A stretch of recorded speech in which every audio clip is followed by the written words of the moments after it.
Hey guys, Peter here for How To Tuesday. Just wanted to dive into a resource that we've been given as people of the church to help live out the faith a little bit better by understanding it more deeply. And this beautiful resource is called the Catechism of the Catholic Church.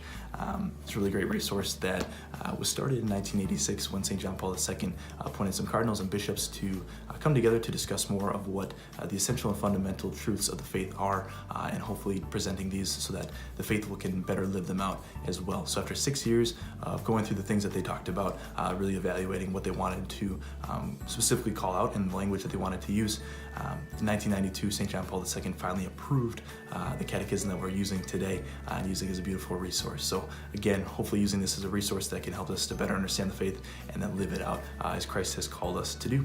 And so the catechism is actually broken out into 4 sections.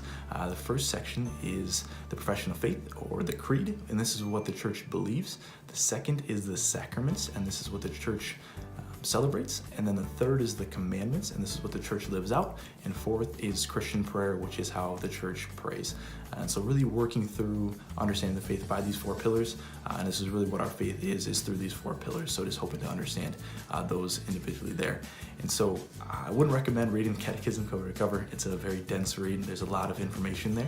Might not be the easiest read, and even reading it section by section of those pillars might not be the easiest as well. But I would recommend hopping into the back to the subject index, and any subject that was listed in the Catechism will be listed back there with a number next to it that will direct you to where I talked about that within the Catechism. And so if you're looking for the saints or the Eucharist, there will be a couple different numbers listed there directing you to specific questions that hopefully you will get some answers from within the Catechism in those sections there.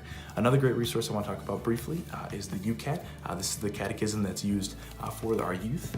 It's a really great resource in terms of simplifying a lot of the language that's used within the Catechism. Obviously the youth might not be able to understand some of the larger words or just how things are written as well in the Catechism, and so the UCAT's a great resource for that.